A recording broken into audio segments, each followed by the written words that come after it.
Hello, everyone, and welcome to the MIT Sloan CIO Digital Learning Series. We're going to be holding monthly webinars from June through October on the theme of leading a post-pandemic enterprise. And today is episode number 2. We're going to start out with an introduction by Keri Pearlson on keeping our organizations cyber secure in the COVID-19 environment. And then we're going to have a panel discussion on cybersecurity, answering the question, how secure are we? Let me tell you something about Keri Pearlson. Keri is the Executive Director of the Cybersecurity at MIT Sloan, or CAMS, and her research spans MIS, business strategy, and organizational design. She has a doctorate in business administration and MIS from Harvard Business School, and she has an MS in industrial engineering and a BS in mathematics from Stanford. And she's held positions in academia and industry, including Babson College, UT Austin, Gartner's Research Board, CSC, and AT&T. Please join me in welcoming Keri Pearlson. Hi, Keri. Hi, Alan. Thank you for having me today. Appreciate this. Well, thank you for being here, and also all the great suggestions you've given us for the digital learning series. I really appreciate working with you. Thank you. Should I go ahead and bring up my slides? Absolutely. I can't wait to see them. Thank you, Alan. I'm delighted today to come to the digital learning series and share some of our research and our thoughts on keeping our organizations and our families secure during this pandemic time and just in general. As you mentioned, I'm the Executive Director at Cybersecurity at MIT Sloan. That's a research group out of the Sloan School that looks at the organizational, managerial, and strategic issues in cybersecurity. So today I want to talk about, just in general, how we are keeping our organizations secure and how the pandemic has changed things. So we know cybersecurity is a big concern. We are constantly bombarded with, in the popular press, stories about breaches, about our data being out there, about companies being violated. Back about a year or so ago, we saw Facebook being dragged through the press with security breaches. But more recently, we are at the point now where we're almost immune to the press. Every day, there are more and more companies that are being exposed or being breached. This one is for people who play words with friends. Zynga was breached back in October of 2019. And in preparation for this talk today, I went back and looked at what's happened while we've all been home during the pandemic. Marriott announced that they were hacked, 5.2 million guests affected. Honda was hit by ransomware in June, early June, and the stories just keep on coming. I believe there was another story about Amtrak also being hit. So we know that there are many security events that companies handle every day. And the fact that most of us on this webinar don't see these impacts is testament to how great your IT and your cybersecurity team are and how robust the technologies are at keeping the bad guys out. But we see that 200,000 security events are the average number of bombardments a big company would receive in a day. And almost 90% of companies say that they've been the victim of a cyber attack in the last 12 months. Many say that they've been hacked more than 5 times in the past year. So the bad guys are out there. We like to say there are only two types of organizations: those that know they've been hacked and those that don't yet know that they've been hacked. My colleague, Professor Madnick, often says that the bad guys are out there and they're knocking on our door all day long. Everybody is getting potential for a cyber attack. We have to keep every door and every window locked. And the bad guys only have to find one crack in our armor to get into our organizations. But we're in really uncertain times right now because of the COVID-19 pandemic. It's created what I call the perfect storm of fear, uncertainty, doubt, and chaos. We all talk about FUD, fear, uncertainty, and doubt. But with people working remotely, being sent home essentially immediately back in March, and for many of us still home and working remotely today, there's this perfect storm of how should I be doing things, what's going on, what emails should I be responding to. There's just this chaotic feeling. And again, there have been a lot of scams that have been spun up in this COVID time, and lots of messages going out there that create even more fear, uncertainty, and doubt about what's real and what's not.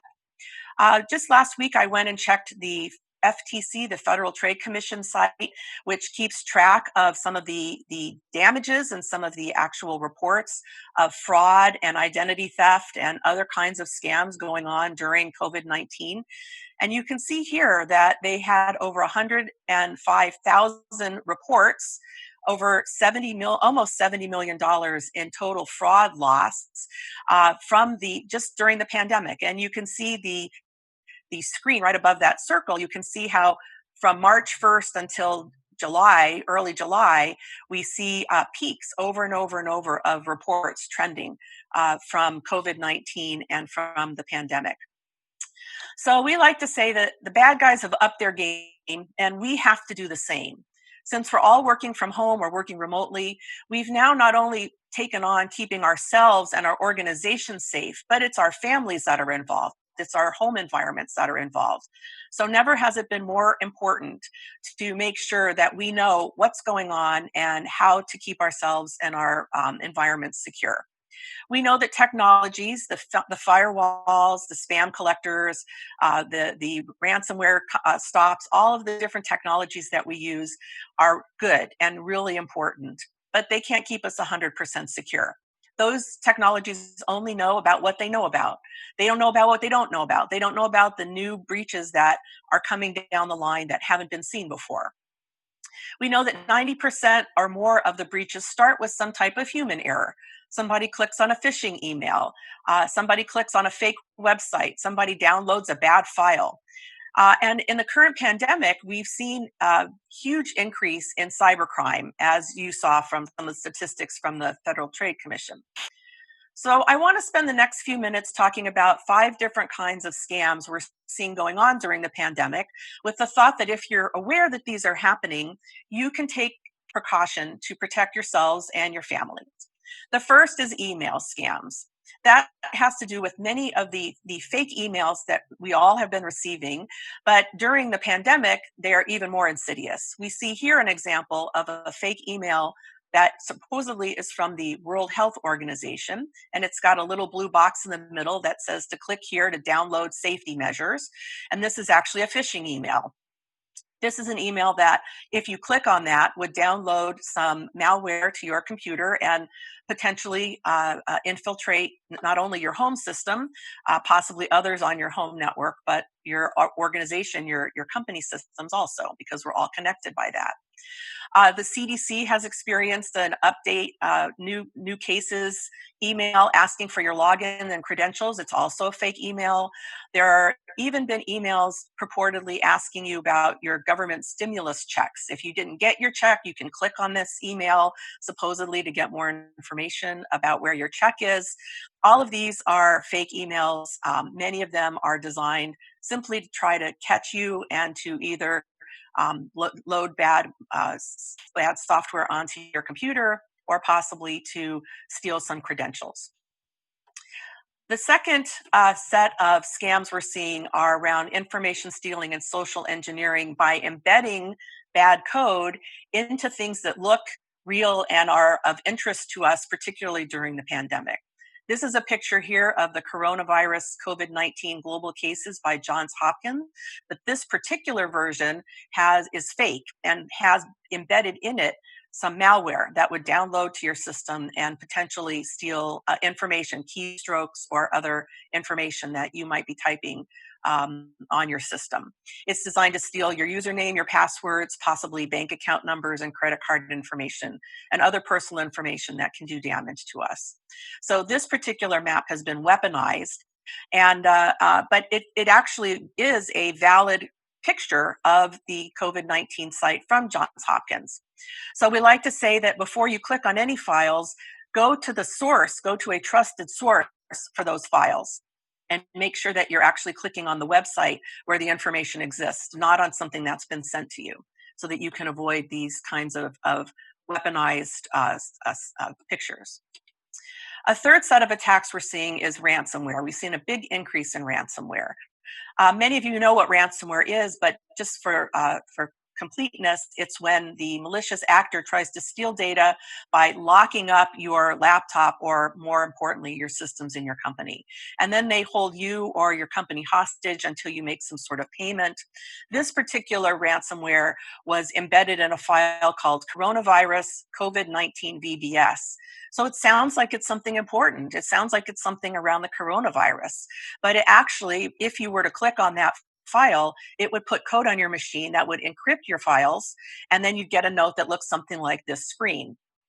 Basically, this screen gives you a note about what happened and tells you where to go to pay them the ransom for unlocking your files. Of course, even if you pay the ransom, you're not necessarily going to get your files back. That's part of the problem with trusting ransomware and the blackmail attacks.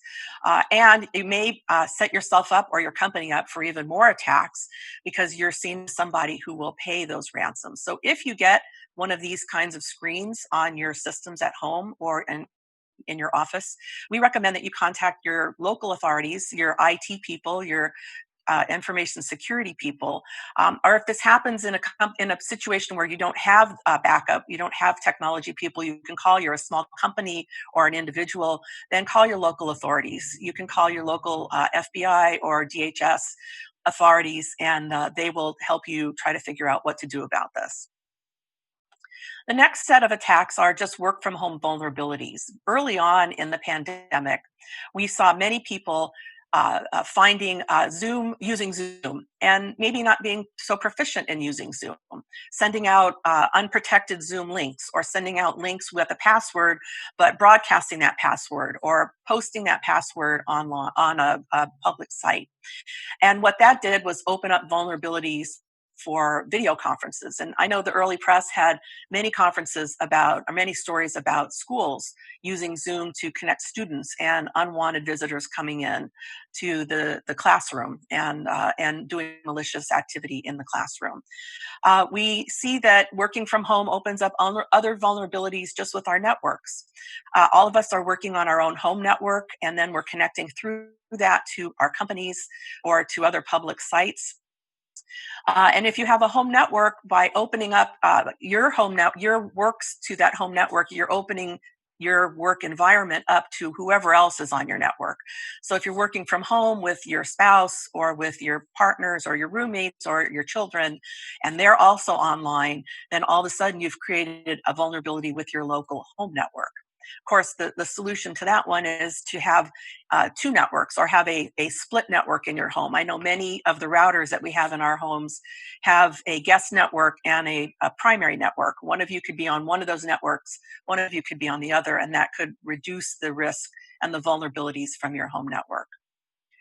And then the fifth one that we're seeing, and I'm going to just spend a minute on this because this one seems to be very prevalent even today, are fake websites touting either solutions or remedies or pharmaceuticals, fake masks. I actually got caught by a site that's had fake masks. I thought they were so cute, and I thought I needed some new COVID masks. I ordered the masks, and I never got them. Fortunately for me, my credit card was able to stop the payment and refund me. But it just drives home that even if you're a cyber professional, you can get caught in these things because they look so good and they look so real. And the fear, uncertainty, doubt, and chaos surrounding COVID-19 is even higher now, and we're all looking for solutions. We're all looking for information. We're seeing a number of spam campaigns creating fake news about virus spreading medicines and remedies. You might, on one of your other sites, a trusted site like Facebook or some other site, see an ad that looks real and click on it, and it might be a fake website. Most of these are just designed to get money from you, to get you to pay whoever the creator is. They don't need a whole lot of success to make a whole lot of money from a fake website. But some of these are designed to spread malware and to download malicious code to your computer. So the best solution here is not to click on any ads or any sites you don't know. To do some research, check out and see if the site that you're about to buy buy masks on, or buy some sort of other personal protective equipment or anything else you're going to buy, is actually a reputable site. And that's the best way to avoid a scam from these fake websites. But there was one that I heard actually just a week or so ago that particularly caught my attention. There's now I guess a scam about fake face mask exemption cards. None of us want to have to wear our masks in public, but increasingly it's being demanded of us, and it's also a way to protect not only yourself but the people around you from spreading germs in the COVID world. But there's a scam that the Justice Department uncovered about fake mask exemption cards that you can carry. This is a New York Times article about it, and here's a sample of the card that apparently people think if you show this card in public, you are exempt from having to wear a face mask. And of course, that's just not the case. This particular example is particularly insidious because it has the Justice Department logo. And it also looks like it's from an official agency called the FTBA. It says on this particular card, wearing a face mask poses a mental or physical risk to me. Under the Americans with Disability Act, the ADA, I am not required to disclose my condition to you. That's, of course, fake. I mean, you are not required to disclose your condition under the ADA, but that does not give you an exemption from wearing a face mask, nor does this card. So don't get caught up in this particular scam. All right, so lots of scams going on. At our research center at MIT, we wanted to ask the question, how can we build a culture of cybersecurity to secure our organizations, much like our culture of safety? And our research suggests that what we need to do is change the values, attitudes, and beliefs that are key to creating cybersecure behaviors. We have a model in our research where we look at design. We want to drive cybersecure behaviors. We want to make sure that we don't click on the wrong websites, or that the people around us don't click on the wrong websites. We don't want to open fake emails. I think we all know that the Nigerian prince is not going to send us $1 million if we help him get his money out of Nigeria. But that particular scam has been around for many, many years, and there are now all sorts of variations, some of which look real, and particularly look real to the people who don't understand, maybe senior people who are getting emails that look like they're paying some sort of fee to help somebody get out of a country, or something along those lines. We want to make sure those behaviors are not effective, that they do not click on those emails. And our research shows that there are external influences and managerial activities that will drive values, attitudes, and beliefs that will then drive behaviors.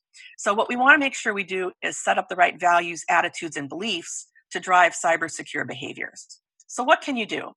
Some things to look out for are calls, emails, texts about government stimulus, COVID-19 remedies, or anything that asks for any other kind of personal information. If it's asking for personal information, I would verify the source before I entered any information into any website. Watch out for online ads for masks, for personal protective equipment, test kits, vaccinations, medicines, and now even exemption cards. Make sure anything you buy is from a reputable source and that it's actually valid before you buy it. Demands for payments. We've seen a number of scams from supposedly your utility company or a phone company or a bank asking you to make a payment, saying that you're delayed in your payment. Again, some people are delayed in payments. This is a very tough economic time for many people. But just because you get an email demanding a payment doesn't mean it's from a reputable source. Call the company. Make sure you know exactly who you're paying before you make any kinds of payments online. And finally, we're seeing calls that look like they're from coworkers or from company officials that you didn't expect, but that are asking you to do something like send money. Actually, one of my girlfriends told me a story recently about one of her coworkers who was asked by supposedly her boss to send some electronic versions of gift cards. She needed gift cards and she needed them right away, and to please send these gift cards. And the woman did that. And when she went back and when she and her boss finally had a conversation, it turns out that her boss didn't send those emails and the gift cards were long gone. So just be careful that you know who is sending you and who is making requests of you. Contact them separately. Don't just reply to the emails. Contact them separately to make sure that you know what's that the request is valid. All right, so call to action. What can you do today to help protect yourselves, your families, and your organizations? First of all, make sure your laptop, your cell phones, and any apps you have are up to date. Install those patches and those updates. They're very annoying in many cases because they change your user interface, or they might get rid of your cookies file and you now have to put your passwords in all over again. We all know how annoying they can be, but most of these patches are designed to fix vulnerabilities. And it's the known vulnerabilities that make you less secure, make your systems less secure. So you want to make sure and install all the updates and patches that come your way that you need to do for all your systems. Protect your key assets, your bank accounts and your credit cards. Change your passwords. Opt in for dual authentication where you can. Check your email to make sure that you know where it's been compromised. Pretty much all of our emails have been compromised. Personally, I like to say that you have to assume your information is out there and protect yourselves from any damages. So monitor your credit cards, monitor your bank accounts. If you see any fraudulent activity, report it right away. And likewise for your companies. If you see some activity that looks questionable, question it. The bad guys thrive in the dark. And so shining light on these kinds of things is the best way to protect yourselves. Don't click on emails or websites that you don't know well. If you do, contact your IT support immediately so they can help you with whatever malware you may have unleashed on your system. Don't try to fix it yourself. Contact somebody who knows how to help you with that. And then from our research at MIT, we like to say you want to model the values, attitudes, and beliefs that you want from those around you. You want to make heroes of the people that do the things right to protect digital assets. Heroes can be your kids.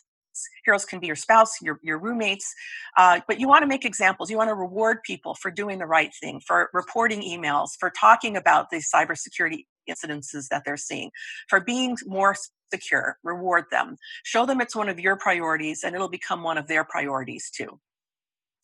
You want to share ideas with your families, your friends, and your coworkers. Bring the issues out in the open. As I just mentioned, the bad guys are thriving in this environment of fear, uncertainty, doubt, and chaos.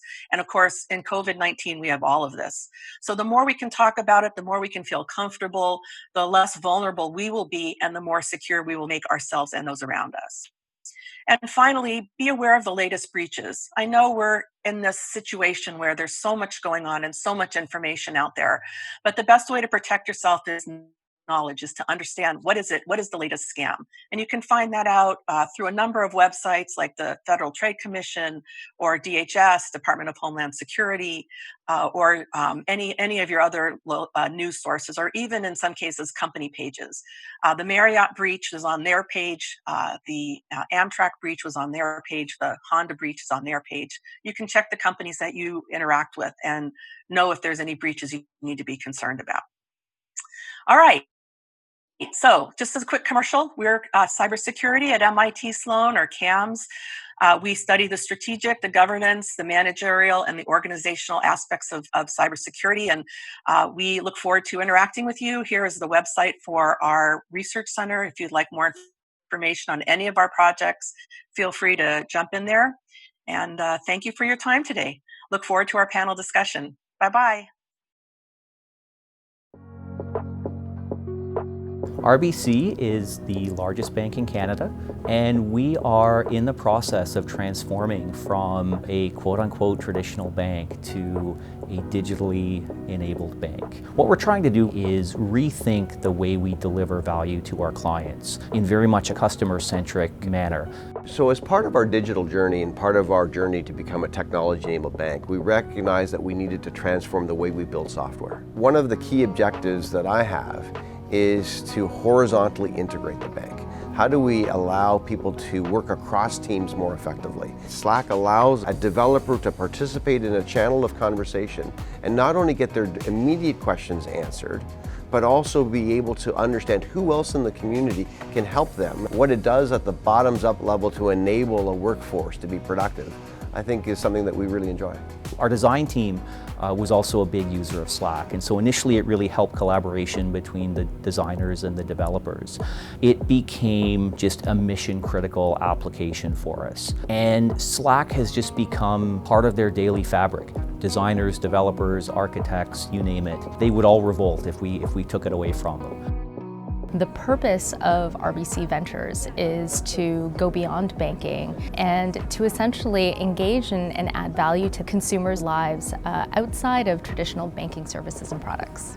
My role is basically twofold. So I have an area of responsibility, how we do the things that we do. Second area is performance. Communication is one of the key ingredients to ensuring that those things are successful. And so if you think about the complexity of an organization, a tool like Slack are important for us to be able to transparently communicate, to be quick about how we do it, and to be able to connect people in the relevant spaces where they need to work. Coming from a software company, I fully understand the power of putting good tools and technology in the hands of developers. One of the things that Slack is really great at is it's integrated with all these tools. And so it's integrated to our GitHub, it's integrated to our Jenkins, and it can integrate to our communication pipeline. And therefore it's easy for developers to sort of follow the production of that software through the notifications, through the queries perspective. RBC is one of the top 10 banks in the world, and we have a bold ambition to continually lead in this marketplace. And we believe that technology can help us continually serve our clients more effectively.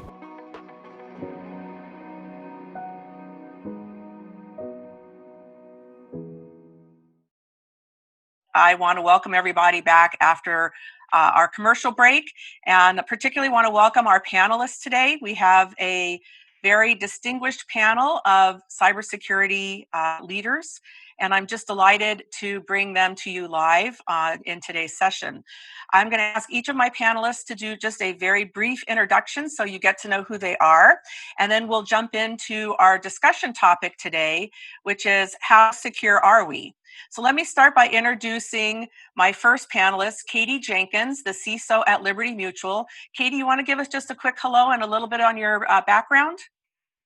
Sure, Keri, thanks. I'm delighted to be here today. So as Keri said, I'm the CISO at Liberty Mutual. I've been at Liberty Mutual for about 10 years, but have enjoyed a 20 plus year career in cybersecurity, working at other companies, including AT&T, PricewaterhouseCoopers, and VeriSign, mixed in there some professional services work too. So thanks for having me today. Great, we're glad to have you. Thanks for joining us. Next is Andrew Stanley. He's the CISO at Mars. Andrew, you want to say a quick hello and give us a little background? Yeah, hi there. As Keri said, I'm the Chief Information Security Officer for Mars Incorporated, and we bring you many of the brands that you know and love, from confections through pet food, and we're also the largest operator of veterinary hospitals worldwide, with over 2,500 vet hospitals spread around the globe. Prior to my time here at Mars, I was with Philips. We're based in the Netherlands, but I worked here in the States as the Chief Information Security Officer. And then prior to that, had a number of technical operations roles and cybersecurity roles throughout my career. I'm excited today. Thank you very much for the opportunity, Keri. Well, thanks, Andrew, for being here with us. And we also have Danny Allen, who's the CTO at VM Software. Danny, you want to say a quick hello and give us a little background? Sure, Keri, and thanks. I appreciate the opportunity to participate in a panel with such distinguished guests. So I'm Danny Allen. I'm the Chief Technology Officer at Veeam Software, and we're a software company, focused heavily on recovery from ransomware, but I've spent a long time in the security space. I've done I've been on everything from red teams to blue teams to architectural analysis teams. And so I'm just delighted to be here because I'm very passionate about improving security in the software that we build.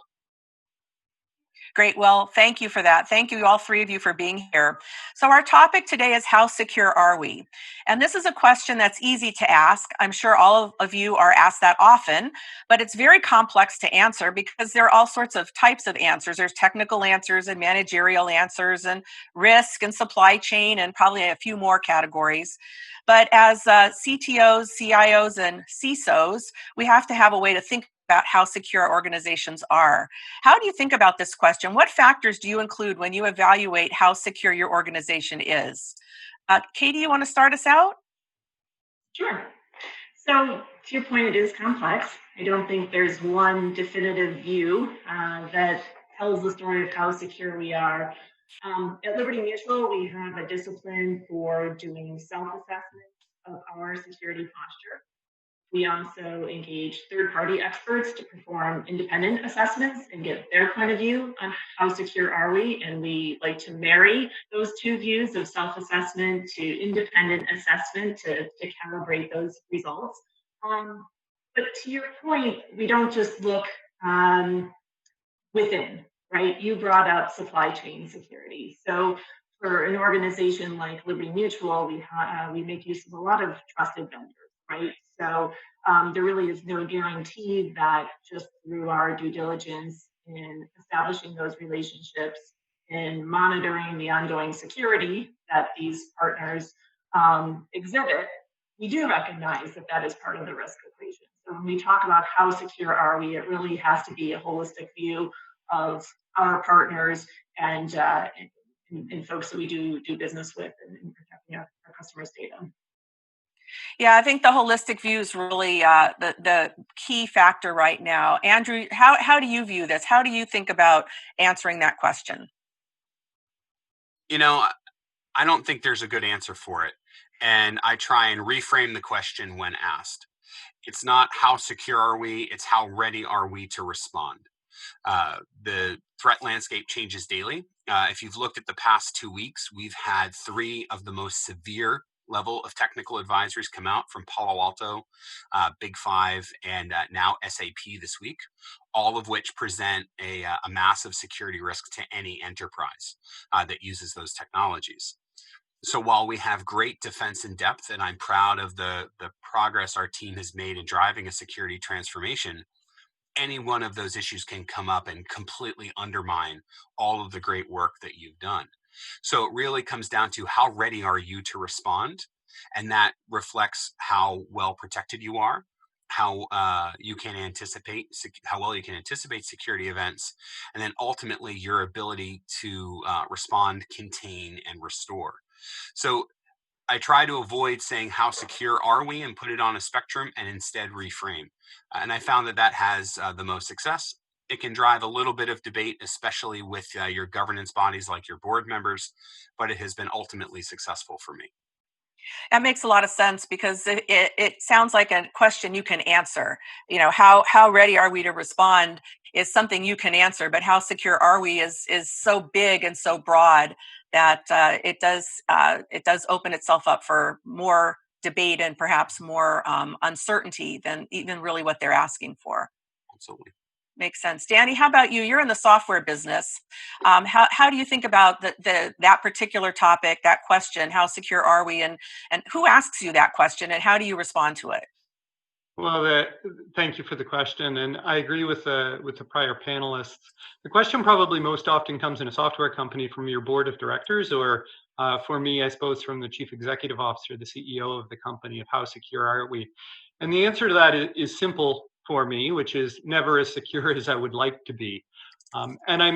Because there is so much complexity. You frame the question well at the beginning because there are so many components to being secure. And one of the things that Katie touched on that I liked was the supply chain management, because in a software business, you're writing software, of course, but you're working in an ecosystem that involves hardware that you're running on. You're pulling software components from multiple different locations, and all of those have an impact on your security posture, your security stance. And so the answer is always never as secure as we'd like to be. And similarly, to the reframing the question, there's two questions that I like to use instead inside our organization. And the first is just a binary yes, no that I go to the teams with. And that is, are we more secure than we were yesterday? Because ultimately security is this iterative incremental process. And so the question that I'm always looking for the yes on is, are we more secure than we are yesterday? And then if you're looking to really get to the next level of that, when I'm working with the software development teams and what they're building, I try to gauge, are we being proactive or are we being reactive? Because you never want to be on your heels where you're reacting to things. You want the people and process and the technology that you use to be proactive, out ahead of the threats that we're facing every day. But the short answer to your question is, we're never as secure as we would like to be.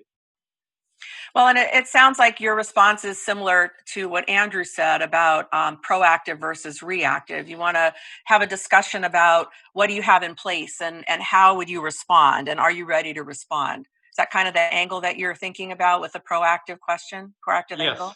Yes, 100%, yes. Good. Katie, so how has the pandemic changed the lens through which you think about this question? Has there been a change because of COVID-19 and because of the way the pandemic has impacted our organizations? Yeah, I think it does change the lens, or it might not change our position in terms of how secure are we, but it certainly put us in the position where we had to rapidly assess and look at new types of risks that could change our security posture. So, for example, we've been talking a lot about third parties and third-party risk, but a lot of our first areas to assess risk on were with trusted partners, and taking a look at the remote work arrangements that they had, and were they comfortable raising questions like, can they use bring your own devices, and what do the BDI configurations look like, and how can we gain the assurance that they will be connecting remotely in a way that engages our data and our processes securely. You mentioned Zoom in your opening, right? That was an early question to say, we're seeing vulnerabilities aplenty with Zoom. Are we going to take a position in terms of allowing or disallowing use amongst our employees? We had to take a look across our programs to figure out which ones we would continue and which might we pull back on, because we recognize that we're trying to accommodate and appreciate that people are in a tricky position. So the example that comes to mind for me there would be, we do regular fake phishing exercises with our employee base to make sure that they are keeping their skills sharp and can detect real phishing emails, knowing that that's a risk to us. And so some of my peers in the industry pulled back on those to say, look, we don't really want to bother employees right now. They're adjusting to a lot of things. I made the choice to move forward and continue doing those exercises, because I thought now more than any time we need to make sure that those skills remain sharp. So across the board, I think that the pandemic put us in the position where we had to be really nimble and looking across our technical and people and cultural type controls, and make sure that if we felt that there would be an impact to our security posture, that we could adjust and adapt for that. So what kind of exercises are you doing? What's an example of an exercise you're taking your team through now in this sort of pandemic environment? Sure. So I was speaking specifically to our anti-phishing exercises. And now that everyone has had the exercise, I can reveal what the exercise was. We changed them up every quarter. So we actually purposefully used an exercise where employees got an email that was branded like Zoom, and it said that you needed to update your credentials or something that would prompt them to click a link that would let them know that they essentially failed the phishing exercise. So we do those kind of exercises for our whole employee base. But we do a number of different kind of exercises. That's not the only exercise we do. Yeah. We do cyber crisis exercises with our executive leadership teams. And therein again is another example where we reached out to our leadership and said, okay, so we do these exercises, you're coming up in your cycle for when we would do this during the course of the year. Are you crises out essentially at this point? And I said, no, it's really important for us to go through a cyber crisis tabletop exercise while we're remote and test our capabilities and decision making in a different way. So exercises, I love how Andrew repositioned your first question in terms of how ready are we. These are the kind of things that we do to help us answer that same kind of question. Yeah, good. Andrew or Danny, do either of you have any thoughts or comments about something you're doing differently because of the pandemic? Has the pandemic impacted the way that you think about how secure your organization is or how ready your organization is to respond?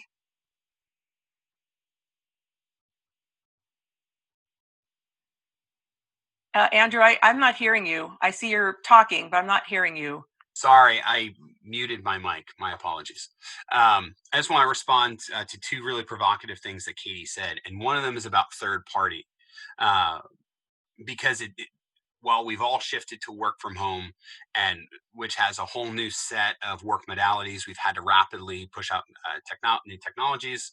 Satya Nadella said we've done 2 years of digital transformation in 2 weeks. But the real risk that I've seen increases from third parties. And that's especially true of third parties delivering services in low-cost countries where the last mile delivery infrastructure is based on working in tax exclusion zones, like the Whitefields area in Bangalore, as an example. So what happened is they took a lot of people who are desktop only users in the office. They had to work from home and they weren't able to move laptops out of the exclusion zone into the home. Otherwise, they would have tax issues with the local tax authorities. So there was just this massive scramble to get new technology in people's hands, and that introduces risk. Is the technology set up correctly? Are the individuals using technology appropriately in the home? Maybe they're not using a work device, they're using a personal device or a shared personal device, or they're sharing work devices because there are 2 people in the home and only one brought a computer home as a result of it. So that generated a level of risk that I know that we didn't anticipate. I thought we were doing pretty well with our third-party program, but we didn't anticipate such a massive shift with a complete change in the way that technology would be delivered, going from desktop to laptop. So that's one thing that Katie said that I think really changed in the COVID crisis, and I know for a lot of firms weren't fully ready for it. On the exercises side, that has been super controversial in the team because there was a part of me that wanted to leverage this, right? Let's leverage the moment, let's leverage vulnerability, and let's get people a little more educated. Let's let them help or let them understand or help them understand that they are more vulnerable now. On the flip side, in the Mars culture, that is deeply alienating because someone's going through a time of crisis, and some people are going through real crisis, either health or physically or financially. And to go through and do that exercise felt unfair, and it felt like it was exploiting them. So we debated this. We debated the living daylights out of this topic, and we waited and we just did our first exercise, anti-phishing exercise, which are usually done every 6 weeks. We didn't do one for 10 weeks, and we just did our first one a couple of weeks ago. And we did see an increase in vulnerability. We did see issues, we expected it. But what we found was interesting is the willingness of the associate to change. People were more open to behavioral change as a result of it. We saw greater engagement with training and greater conversation around training in our various social networks. So what that told us is people were ready to change. People were accepting change because of this crisis, which is really awesome and fascinating. But as an enterprise, we weren't ready to change. And that's what I mean about the third party side, which is turns the problem on its head. So it's been an impressive time, both to the positive and the negative. Yeah, thank you for that, Andrew. Let me just turn the microphone over to Danny for a minute to see if you want to comment on that. Anything specific about the pandemic impacting you or your culture, which Andrew brought in, your company culture, and is there some conflicts there that you could share with us, or some ways to resolve the cybersecurity concerns you could share with us? Yeah, I don't No, our culture was used to working remote, and certainly it has impacted the company in that there are people who are in high stress environments or have relatives in high stress environments. So it has impacted a little bit. I would say the most significant thing for us was the remote from home environment. We have 4,300 employees. We're probably not as big as Andrew's and Katie's organizations, but 3,000 of them went into offices, and all of a sudden all the offices shut down. Well, that meant, similar to what Andrew said, we had to get laptops to those people. And then, of course, you need to protect the data that's being collected out on those laptops. It used to be that all the data that was being collected was inside the offices, and there was a perimeter. You can debate how effective those are, but around the environment in which they operated. Now, of course, you have 4,300 endpoints out there that may not be protected. The other impact was authentication and authorization. You have different levels of risk, of course, associated with someone who is in a known location on a known network as someone that is connecting remotely. And so certainly it accelerated, similar to what was mentioned with Satya Nadella, things like multi-factor authentication because the attack surface, because the threat vector had increased. So these are all things that we needed to do. I look at this as an opportunity more than anything else, and it's accelerated the business towards being more secure for the longer term. Yeah, thank you for that. So, Danny, you and Andrew both mentioned something about when you think about the answer to the question of how secure you are, you think about it as, are you more secure today than yesterday, perhaps? What measures or metrics do you use to evaluate and communicate that? And then I'm going to turn that to Andrew second. So, Danny, what kind of metrics or measures do you use and to evaluate if you're more secure today than yesterday? Yeah, sure. So there's certainly just binary yes and no's in process that we have and in people that we have. So education of the development teams, of the sales teams, of the marketing teams, have they gone through the awareness and the training that needs to be done? That's certainly a part of it. There is also things like the secure software development lifecycle. We build software. And so are we following the best practices associated with building the software? But ultimately, what rolls up to the executive and to the board of directors is we have adopted the NIST cybersecurity framework. And that's a fairly simple framework that identifies 5 different categories. You identify your assets, you protect the assets, you detect attacks, you respond, and you recover from them. And so what we do is we measure what we are doing across the organization, across the cybersecurity framework, and then that is the ultimate measurement that gets passed up to our CEO and to the board of directors. Andrew, how about you? So what we have focused on is we've talked about the, how do I put it? We've talked about our shutdown time, or how quickly we've been able to go from incident to closure. So we have seen an increase in incidents, and we've been able to measure how quickly we're able to stop incidents, and we've been able to also demonstrate where we're stopping the incident. So some people call it the kill chain. We don't speak that way to our board, but we've been able to talk about how when we have seen let's say someone is able to steal credentials, they make it onto a weak system, we're able to demonstrate that even with that first level of access, we've stopped these attacks with these sorts of steps.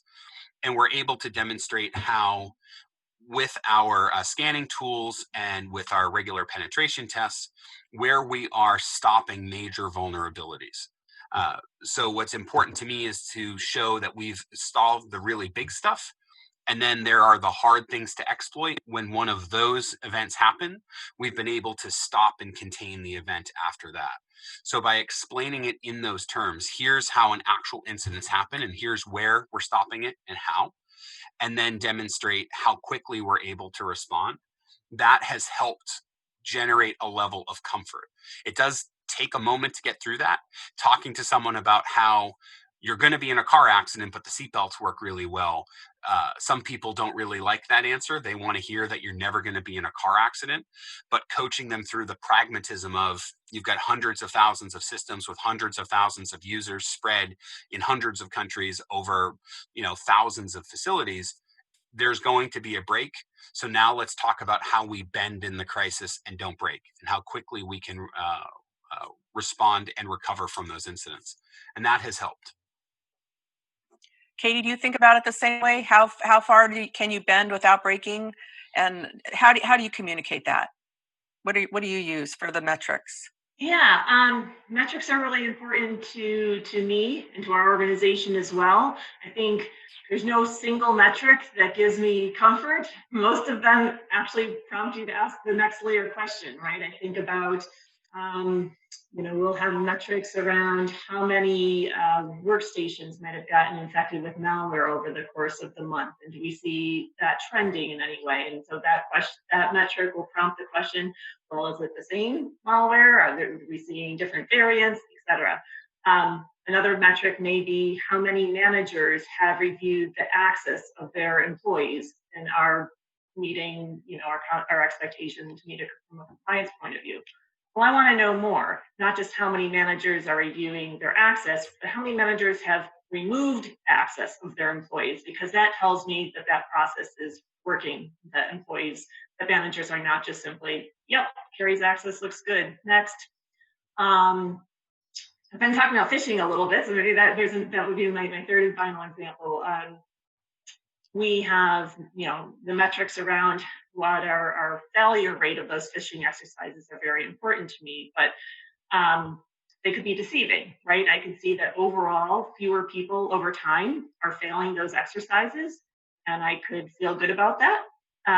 But if I don't look and peel those details back a little bit and say, oh, but within our total employee population, it turns out that our new hires are actually failing more frequently, right? So that tells me, okay, I need to refocus on our new hires, and does we provide the proper training and awareness so they know how to report phishing emails, et cetera. So any kind of metric is valuable to me. Many of the ones I cited do get reported to our executive leaders, but there's always sort of that, what's the story behind the metric? I want to know more so I can really understand what's going on behind them. Great, thank you. Just to the participants in this webinar, we're going to take questions from the Q&A in just a few minutes. So if you have a question, feel free to type it into the Q&A. I see there's a few there already. But before we jump to those questions, I wanted to ask one more set of questions of our panelists, and that's around cyber risk. Andrew, I know cyber risk has been a big focus for you. How do you talk about cyber risk in your organization? What are ways that your company manages the risk impact, and how does that impact the way your company thinks about risk versus the way you think about cybersecurity? Man, I have had quite a journey with risk. I was a value at risk acolyte for a long time, feeling like there's this perfect model to price risk. I can see Katie's sort of grimace on her face. Because in my mind, my engineering mind, of course you can price it. Of course you can put a dollar figure to it. And communicating about a dollar figure is so super easy. My board's going to understand it. My CEO is going to understand it. And I have moved away from that view, primarily because I believe the over quantification of risk outside of select circles where quantification of risk is sort of in the culture, all the way up to your board, is controversial. It is essentially picking a fight with the risk owner.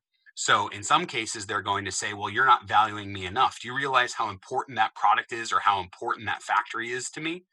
Or they argue, wait a second, no. I could lose that factory and I'm not going to lose any sales at all. My supply chain is great.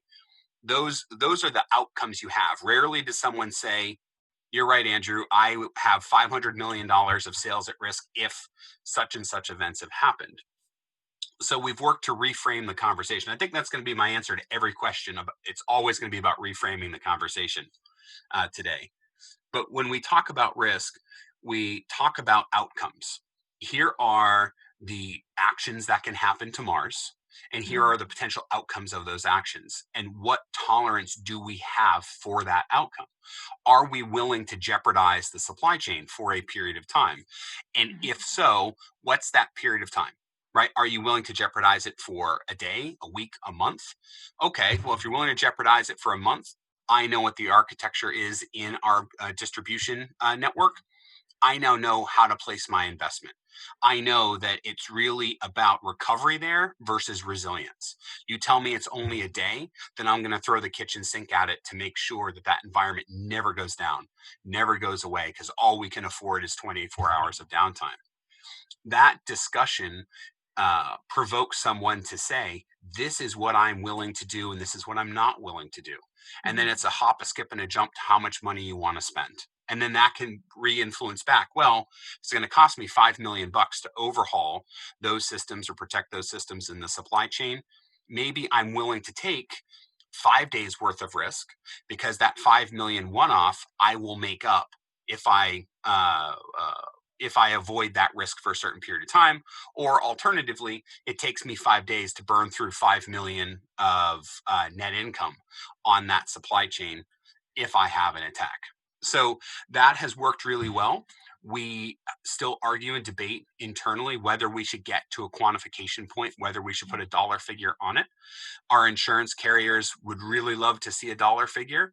I'm currently resisting against it, and our insurance carriers have been great with it. But if anyone's going to push me to quantify it again, it will be my insurance carriers.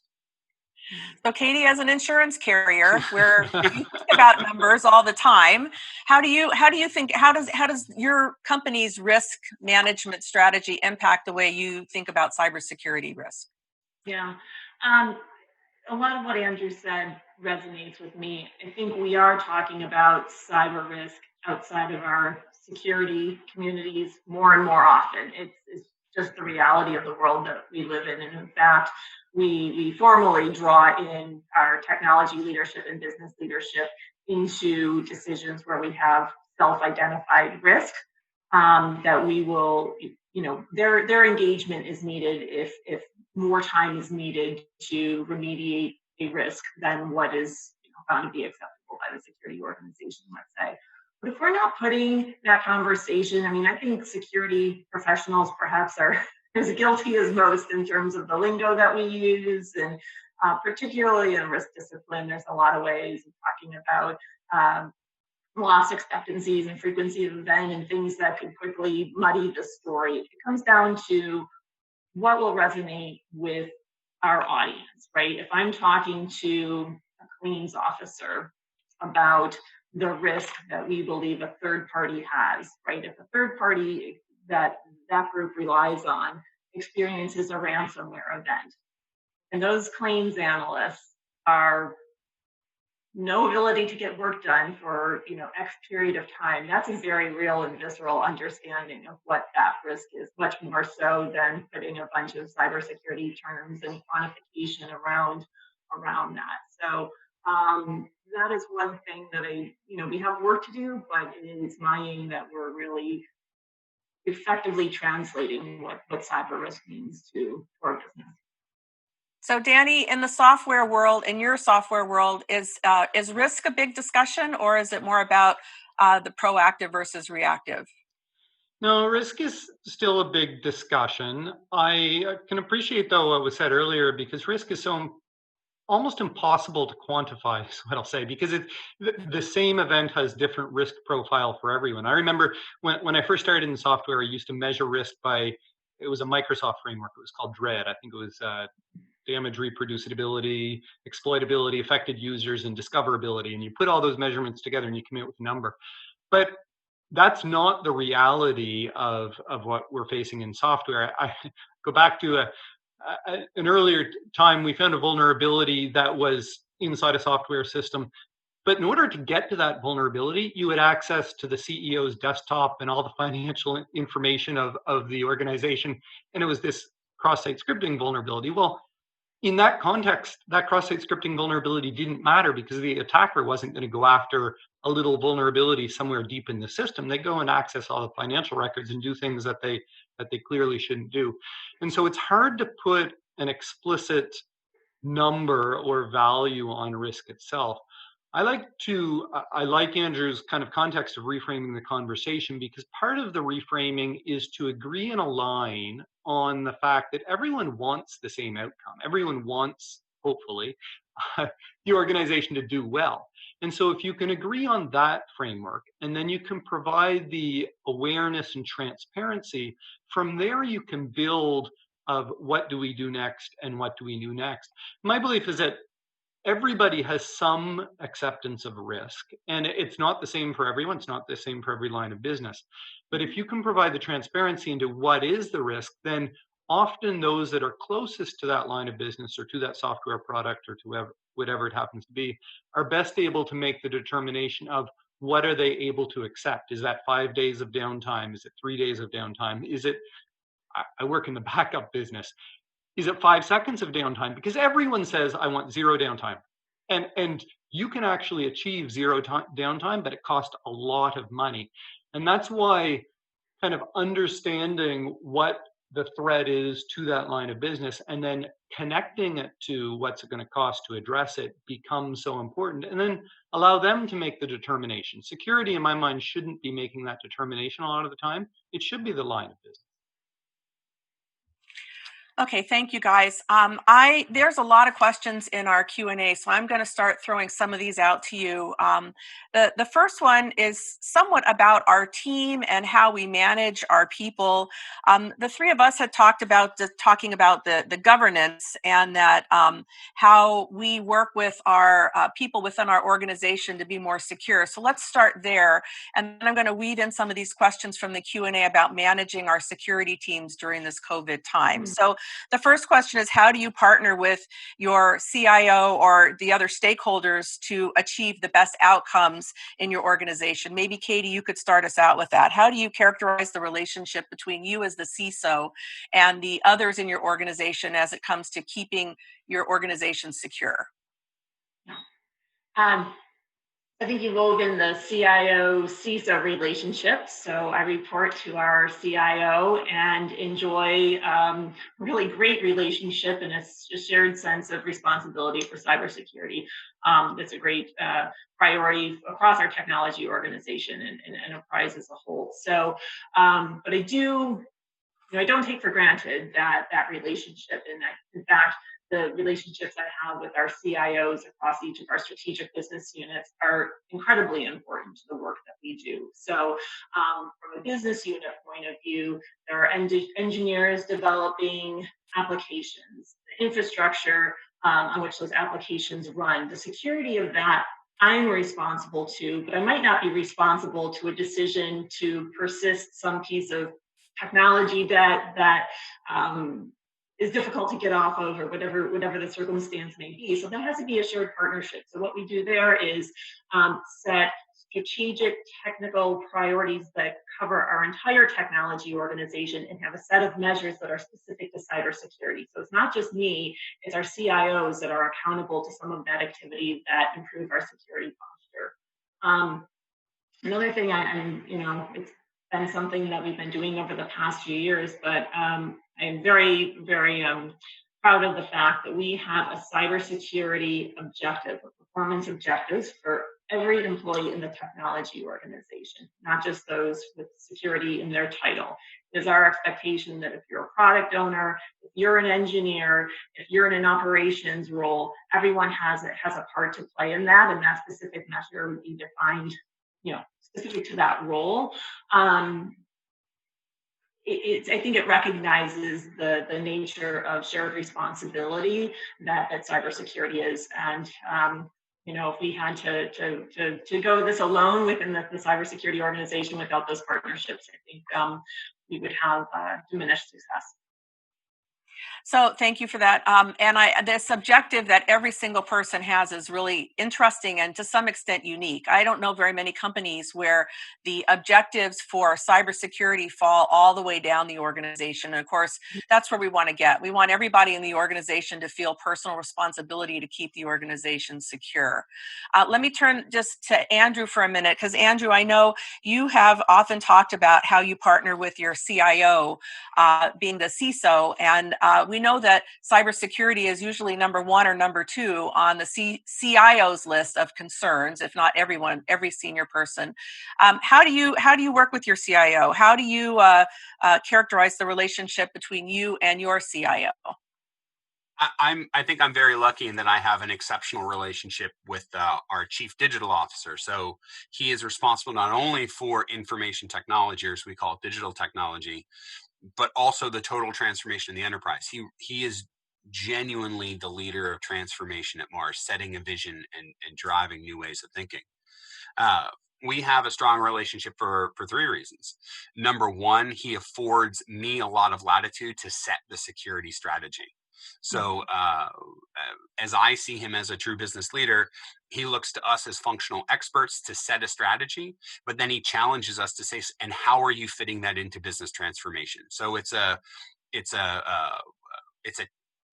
permission with a challenge, if you think of it that way. One of the other major components is his view of where security fits in and how a business transforms. Now, we are not the number one risk, to be clear. We are the number 4 risk, but the 3 risks in front of us are all related to the ability to grow, to sustain, and to generate new businesses and new markets. So it's really powerful that he's saying, and that the company's saying, we're going to accomplish all 3 of these things. But to do it, we have to make sure we're secure. So that's really empowering. The last piece is there is a constant challenge to me to keep reframing security in the language of business. How is security protecting margin, allowing for revenue or access to revenue? Where is it permitting us getting into new markets? And where is it helping us maintain position in the markets, especially as Mars shifts from a business to business model, ship out into the supply chain, go to Walmart, pick up our delicious products, or go direct to consumer. So how do you change that model? How do you engage with the consumer directly on small microtransactions? Huge change for the company, has to be secure, but the only way it's going to be secure is if I frame it as a business problem. I can't frame it constantly as a technology problem. And that challenge from my boss, from the CIO, the CDO, really empowers me to succeed. Because if I can meet that challenge, then I know I can meet the challenge of any business leader in the enterprise. So I'm lucky to have a great relationship. He may be my boss, but he treats me as a peer. We stand shoulder to shoulder in front of the board, which is wonderful. But it's a constant reframe it, Andrew. Always be reframing it. Always think of it in business terms. And as long as I succeed at that, I know I'll have a strong relationship with him. Great. Thank you. Danny, you're the CTO. So are you responsible for cybersecurity as the CTO, or do you have somebody in your organization that manages cyber for you? And tell me about that relationship. Tell me about the governance in your company. Yeah, we're a little bit different, actually. So yes, I'm the CTO and report directly to the Chief Executive Officer, but we actually have a CISO as well that also reports directly to the Chief Executive Officer. So the CISO position in our company is so strategic that it reports to the CEO. So we're peers. And I'm fortunate that there's a lot of alignment across the executive team. It's not just the CISO and myself, but also the CIO and the CMO and all the functions, that we have this joint belief that security belongs to all of us. And the reason for that, of course, is because not only is security something that we all believe that we need to do as a global company, but it also becomes a competitive advantage, I would argue. Now, it's not that you go out and say, hey, I'm more secure than anything else, because there's nothing like painting a big target on your back than saying, hey, we're secure. That's not the way that you want to frame the conversation in the public. But it is true that if you focus on the things that help the organization be better, that does become an advantage in the markets where you're speaking with other executives from other companies, when you're speaking in B2B situations or with the federal government or with enterprises. And so we have a lot of shared responsibility, but what we have more importantly to me than anything else is alignment. But it's a different function. CISO in our company reports directly to the CEO. And he has our Chief Information Security Officer, actually, one of the things that I'm a big believer in every organization, we say we all have a security responsibility. I truly believe that everyone in the company, no matter what their function is, whether they're a developer, whether they're a support person, whether they are an events planner, that they have an understanding of security. And I'm a big believer across the organization that as much as you can do cross-functional awareness, the better it is for everyone. And there's no aspect of this more true than security. And we're fortunate in that our CISO actually, he works in the software industry now, but he was the CISO for the Chicago Mercantile Exchange before that. And he actually worked for the federal government for 10 years in intelligence agencies. So he brings a wealth of knowledge of not just the FUD kind of security, of which there's a lot, but actually the pragmatic reality of what are those threats that we actually face. And that's been very useful for us, that awareness that he brings into the organization. Yeah, thank you for that. There are a number of questions about how we're managing our team and our people. So let me throw some of those out and see who would like to answer them.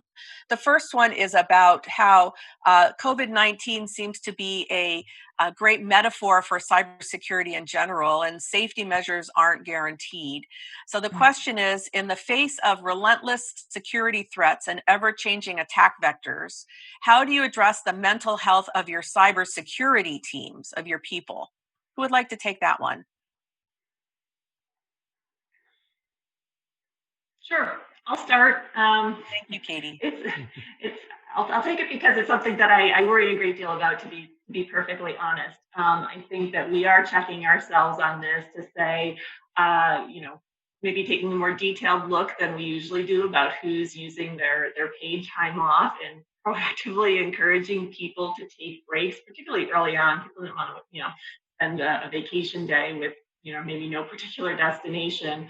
At this point, all of our U.S. offices continue to be in a mandatory work from home state. So, maybe harkening back to that earlier question, what were some of the early things that we had, risks that we had to look at with COVID? One of them was, are people like our security operations center analysts, are they effectively able to do their job from home? Because that would be a risk to us if not. So there's a little bit of counterbalance, of course, and having people at home and know that we support the needs that they have with their family, et cetera. But we have gotten, like I know so many organizations have, really creative in doing team check-ins. I mean, I do one even every 2 weeks, and we share photos, and it can be silly. It's not a work-related conversation, and people just share, and the feedback comes back that suddenly people feel like they're knowing each other maybe a little bit more than they did when they were in the office, because if people show us, a picture of a grandchild or their dog doing something funny, it's just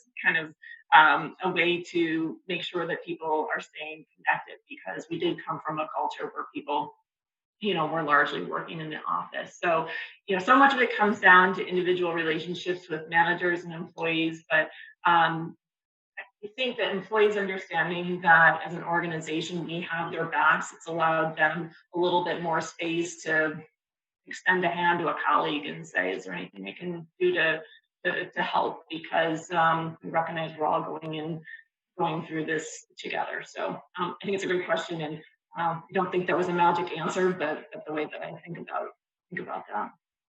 Yes, I think managing our people is important. Andrew, did you have a comment, or was that Danny? No, nothing really to add. Similar to Katie, I do worry about it, but we've been doing very similar things. The health of the security teams, the development teams, all the teams, frankly, has less to do with security and more to do with the humanity, because what we're missing now, of course, is the shared experience of going into an office and shaking hands and standing around the water cooler. So we do things like, actually every Wednesday get together with my team and we spend an hour on the phone. We have a theme, like, what's your favorite move here? Wear a funny t-shirt or something like that. One of the things that has been really successful, I recommend to people to establishing relationships. We do this thing called mystery coffee. It's not a Veeam centric thing. If you go to mysterycoffee.com, everyone can sign up, and randomly, it's a bit like chat roulette, if you remember that in the past. It just assigns you to someone somewhere in the world. And you have a coffee together for 20 minutes. And it's actually been really fantastic. We've established relations across legal. I've met with marketing, with legal, with all kinds of different groups and people that I never would have. And so I think the key to maintaining the mental health, I'll say, of the folks in the organization, myself more than anyone, is those moments of humanity. Even the emails that come out from our CEO now are not in the formal template with the picture and from the office of Bill Largent. He just sends them directly to the whole office company in his own words. And so I think, how can we take the humanity that we normally get from in-person events and translate that to the digital world? I think we can do it. And what we're learning is how important that is right now during the pandemic. Yeah, I think that's really important. And then there's a flip side, which is a question somebody's asked about executives, particularly you three. You're obviously key to your organization. Somebody's asking about the people risk if someone comes down with COVID. And they said that they assume that panelists are key in your organization, and there are other certain members of your team that are key in your organization. Are you doing anything different in this pandemic world with that kind of business continuity planning for your personnel? For me personally, and for each of my direct reports, we have formally named who our backup would be if we happen to fall ill. So that is something that we think about. Andrew, anything unique in Mars about how you're managing the people during this? I think we've just identified who the high risk associates are, not in terms of health, but high risk if we were to lose them. We make sure that we have formal successors. I have a formal successor named, and I've actually been bringing my formal successor a lot closer to the process. So making sure that they're exposed to the board, they're exposed to senior leadership, not only for their development, but in case. So they're ready to step in and can be more effective day one. Are you sending more M&Ms to people? It's actually we are not primarily that would make them happy. We're making people happy by sustaining the lives of critical care workers, providing them moments. Would be lovely to connect you with that campaign, so you yourself can help provide a critical care worker with that moment of joy that comes from one of our many products through Mars regularly. That's great. That's a great program. I've got my M&M shirt on today, as you can see. Yes, that's perfect. Thank you. All right. So turning back to some of these other questions here.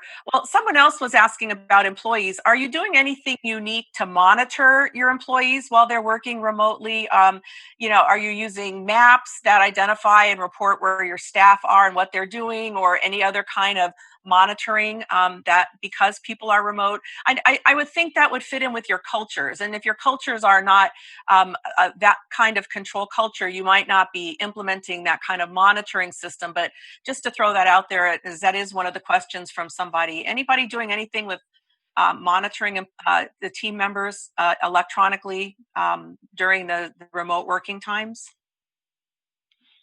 We don't, for the Veeam side, we have a culture of freedom, I'll say, in allowing people to, as long as they're being productive and meet their objectives, they can work from anywhere and do anything they want. And so while we had 3,000 people start working from home, we already had 1,300 people working from home. One of the things that we did provide before the pandemic, and I've actually found to be more valuable than ever before, is we use Office 365, and they have an insights capability. And so you can actually self-monitor, is what I'll say, in how effective are you at focus times and being able to separate the productive times from perhaps the less productive times. And I think that is more important than ever. The reason I say that is because there used to be a barrier between work and leisure time to some extent. In other words, when I was coming home from a conference, I got in an airplane and there's a distinct period of time between that, or you're driving home to or from work. And I think giving employees the ability to understand when they're doing, being able to give them some degree of understanding as to when they're being productive, when they're not, when they're doing secure things that require security, when they're not, is critically important. I know for me, it certainly opened my eyes as to, that separation boundary and getting a better perspective on the work-life harmony. Great, thank you for that. All right, so some of the other questions are a little bit more technical in nature. Let me just throw out a couple of these and then we'll conclude with the what do you want people to walk away with from this session today question. There's some questions about if any of you are using blockchain for cybersecurity of remote workers, or any kind of blockchain applications for securing your remote workers. Any blockchain applications you could share with us? I'm not familiar with any that you might be using, so I'm just throwing that out there. We're not. We're not using anything. We use cryptography for most of the things that we need to secure. There's no need for triple ledger accounting in what we're doing. Okay. Andrew, no blockchain, I assume. Go ahead. I think Microsoft's one of their new Azure Active Directory components has blockchain built into it, but I'm not 100% sure of that. Okay. There's another one about, let's see. Do you think IAM became more important for companies after the pandemic, since neither all processes are securely executed like before? Identity management, is that something that's increased, or have you done anything different with identity management? I think it's accelerated it in some ways. I think it's pushed us a little harder to understand how we get identities better structured. But on the security side, it hasn't driven us, because we've made most of our large leaps, going to Red Forest, revocation of local admin rights, getting better roles in place for administrators, things like that. On the security side, we had accomplished those, thankfully, well before COVID hit. Yeah, good. Danny or Katie, anything on identity and access management? Anything change? Any issues you're facing because of COVID? Nothing really changed. Oh, sorry, go ahead, Katie. I would say it did not change our priorities, but our IAM priorities because of COVID. But I guess I should acknowledge that we have had, over the past couple of years, very high level objectives for IAM, very specific focus in terms of cloud security position. Red Forest, just like Andrew, I mean, we've just had a lot of really big initiatives. So to say that it hasn't increased that focus diminishes the fact that it has been a very large focus of us for the past couple of years. Yeah, I was going to say the same thing. We've already implemented single sign-on with multi-factor authentication and all the things that you would typically expect. So there wasn't a lot to accelerate in that realm for us. Mm-hmm. Okay, so we're just about out of time. There are a few more questions that have been posted. One question I'm going to throw out, because it's been asked a couple times, is around if anybody knows of a study or research on the hacker profiles, demographics, hacker networks, and the motivations of hackers, perhaps more moderate ones. The person asking the question wants to understand how to find new ways to bring them out of their destructive acts. Do any of you know of any? Let me ask this more broadly. How do you keep yourselves updated on the latest things going on? How would you find out about hackers, or where do you get your personal increasing your knowledge information? Where do you go for that? Andrew, you want to start us out? Yeah, I mean, it comes from a couple of places. One is peer connects like this. So it's also poaching people from your peers' teams. I won't name any people who I've stolen people from. Not on purpose. It was not on purpose. But it's working with your peers in a safe and trusted way, because we can share a lot of information and we see the business impact and the technical impact. The second is building strong relationships across the technical industry, breaking through the sales cycle and finding that technical leader, that business line executive that runs a piece of a large technology or security technology company. And then the last piece is relationships like we have with MIT. This is not a plant. I promise you, Keri didn't put me up to this, but we have a great relationship through cybersecurity at MIT, through the Sloan Business School, we are able to tackle a lot of really difficult issues. And to the actual specific question, there's a researcher, Kiman Huang, who is doing research at MIT Sloan that specifically focuses on defining the darknet and defining malware as a market and modeling it through economic terms.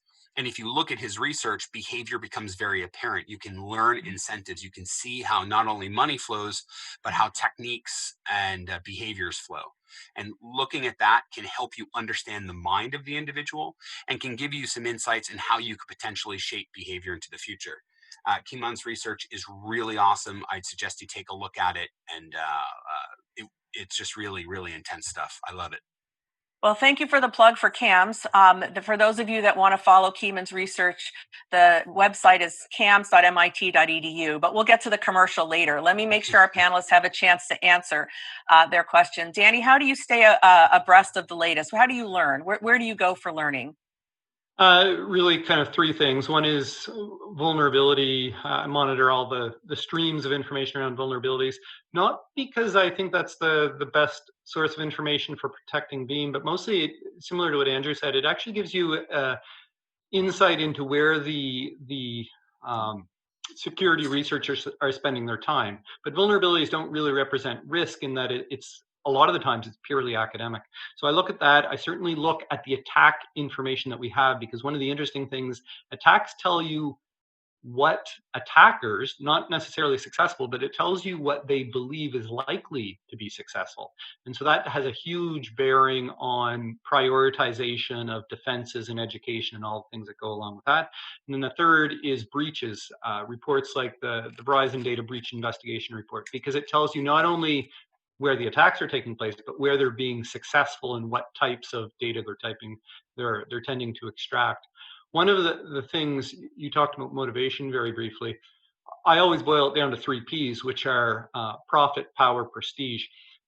Profit historically has always been the majority kind of threat that you face. People wanting to steal your data, sell it. Ransomware is direct to consumer way of making profit. Prestige I worry least about, because typically you'd know about it almost immediately after they find your vulnerability or after they deface your website or after they do whatever you want. It's probably not the same level of brand risk. The power is the one that's really interesting right now. There's a lot of nation state espionage going on. There's a lot of what they call advanced persistent threats, where they get in and stay low for a period of time. And I think that's probably the most interesting motivation and the one that is changing most rapidly over the last few years. But I go back, I look at vulnerabilities, I look at attacks, I look at breaches. Great, thank you. How about you, Katie? How do you keep yourself informed? Yeah, I guess, I don't know if there's much I can add to what Danny and Andrew said. I think that it's both through formal relationships, memberships, intelligence sharing communities that we rely on. We do have a threat intelligence team that is responsible for, gathering, sharing, disseminating information to myself and my readers, and to collaborate with our internal partners that are looking at physical security and corporate protection services, et cetera. So, I think that the question originated with adversary profiles. I know that some of those exist with MITRE, for example, but we use a myriad of sources, and probably the most powerful point that Andrew made, my both formal and informal network. I'm really fortunate that I think in cybersecurity, we all realize that we all have a pretty significant challenge, and we do often share. Are you seeing this kind of activity? What do you know about that? Because it's not necessarily a competitive advantage, right? It's something we all have to do. It's like the baseline of what we have to do in order to grow our businesses. So really try to leverage the network, because that speaks the most realistic point of view of what what great organizations are seeing and what they're reacting to. Well, you guys, this has been great. We are out of time, and I need to turn this back over to Alan. I had wanted to ask you a final question of what do you want someone to walk away from, but I think hearing where you're learning and how you're staying abreast of things is probably a really good stopping point for us. I know we didn't get to all the questions. Thank you, audience, for asking such interesting questions. Alan, the floor is yours. Well, thanks, Keri, and thanks to Katie, Andrew, and Danny. This was a great panel. I found it really interesting. And a special thanks to you, Keri, for being our moderator and presenter today. I really enjoyed working with you. Your slides are going to be posted on our agenda page later this afternoon. I know some of the people in the audience were asking about that. And with that, I also want to thank our audience. I enjoyed all the questions that came. It really helps make a dynamic panel when the audience is actively involved, so I do appreciate that. I do ask that you find us on social media. You can go to facebook.com/MITCIO. You can go to Twitter @MITCIO. You can go to LinkedIn and find our company page for the MIT Sloan CIO Symposium. And you can go to YouTube and find our YouTube channel for the MIT Sloan CIO Symposium videos. This webinar will be posted on our YouTube channel as well as our agenda page. And I'll remind you to please join us for episode 3 on August 12th. That's going to be a really good episode about the post-pandemic workplace and customer experience. We're going to have Irving Vladadowski-Berger, as well as Paul Meckelman. They'll be moderators. And finally, fill out our survey. I want to hear from the audience. I want to hear what you're thinking about. And that's it. Bye for now.